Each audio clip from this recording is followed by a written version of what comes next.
Berjumpa lagi dalam permenungan kita edisi Sabtu 15 Oktober 2022, Pekan Biasa ke-28.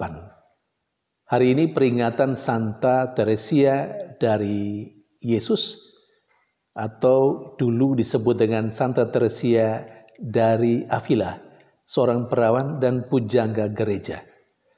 Bacaan-bacaan liturgi hari ini, bacaan yang pertama dari surat Rasul Paulus kepada jemaat di Efesus, bab 1 ayat 15 sampai 23, dan bacaan Injil dari Injil Lukas, bab 12 ayat 8 sampai 12.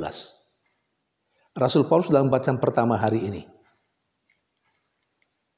bersyukur kepada Tuhan atas perkembangan kehidupan iman jemaatnya di Efesus.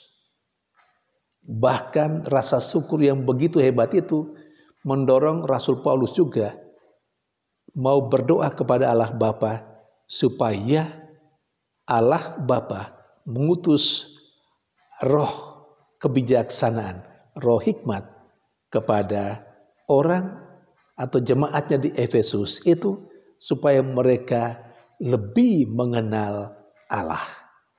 Lebih mengenal kasih setia Allah yang nyata dalam diri Yesus Kristus.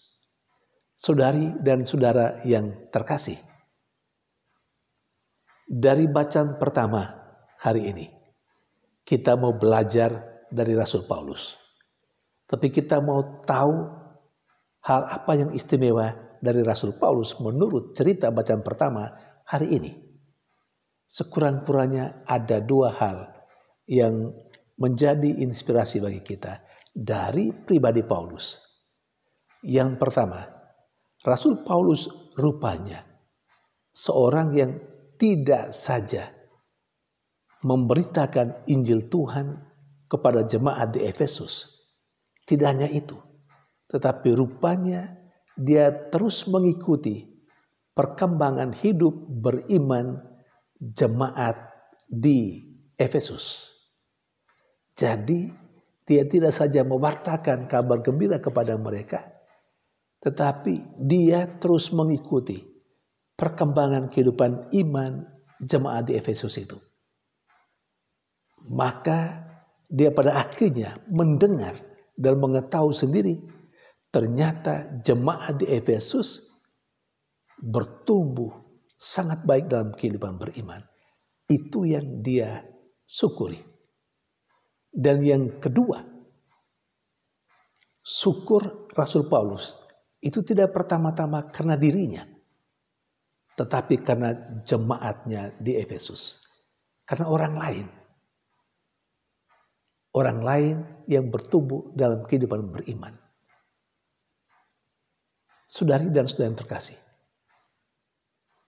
dari Rasul Paulus kita belajar. Pertama, kalau kita diberi tugas dan tanggung jawab untuk melakukan sesuatu, baiklah kita melakukan itu. Tidak saja itu, kita coba melihat dan mengikuti sejauh mana hasilnya. Ini penting. Terutama kalau tugas dan tanggung jawab itu adalah yang berkenan dengan kelompok orang, manusia. Dalam kehidupan konkret kita, misalnya dalam kehidupan menggereja, kita diberi kepercayaan untuk melayani seksi tertentu, kelompok kategorial tertentu, lingkungan tertentu. Kita diminta untuk terus selain mewartakan kabar gembira, melaksanakan apa yang seharusnya kita lakukan, tapi juga kita mengikuti perkembangan seperti apa yang terjadi. Bagaimana pertumbuhan kehidupan iman, kehidupan orang yang dipercayakan kepada kita. Biar kita tahu sejauh mana mereka bertumbuh dalam iman. Sejauh mana mereka berkembang. Sering terjadi. Kita memang melakukan apa yang menjadi tugas dan tanggung jawab kita. Sesudah itu kita lepas. Kita anggap sudah selesai. Padahalnya seharusnya terus mengikuti. Sehingga kita betul mengetahui secara persis seperti apa pertumbuhannya. Dan yang kedua, Yang biasa adalah kita mengucap syukur dan terima kasih juga karena diri kita, bukan? Ada juga sih kita mengucap syukur karena yang lain bisa lebih hebat. Tapi yang biasa, kalau yang lain lebih hebat dari kita, biasanya ada tumbuh rasa marah, rasa jengkel, iri hati. Jangan. Yang lain yang ada di sekitar kita adalah saudara-saudari kita. Mereka adalah bagian dari hidup kita. Karena itu seharusnya prinsip dalam kehidupan, dalam kebersamaan. Yang lain adalah diri kita juga. Karena itu keberhasilan mereka adalah keberhasilan kita. Kalau mereka hebat, kita juga hebat. Bahkan kita boleh belajar dari mereka, bukan? Saudari dan saudara yang terkasih. Yang kedua, dari bacaan Injil. Yesus mengingatkan para muridnya untuk tetap setia akan Dia. Setia akan iman. Setia kepada iman akan Yesus Kristus dan jangan malu bersaksi tentang Yesus.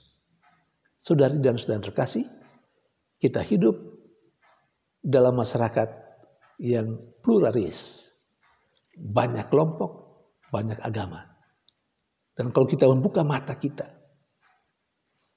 mengalami tantangan yang begitu berat. Tantangan begitu banyak. Banyak kali iman kita ditertawakan oleh orang lain. Lalu apakah karena itu kita menjadi malu dengan iman kita? Tidak. Kita harus tetap kokoh dengan iman yang kita terima sebagai sebuah warisan dari para rasul dahulu kala. Mereka adalah saksi mata hidup bersama dengan Yesus sendiri. Kemudian mereka mewartakan itu. Sampai saat ini gereja mewarisi iman itu dari mereka. Dan sampai saat ini gereja memberitahukan, meneruskan iman itu kepada kita, kepada saya dan Anda. Seperti apapun orang di luar sana memperlakukan iman kita sebagai bahan ejekan dan olokan, kita tetap yakin dan percaya iman kita adalah iman yang benar.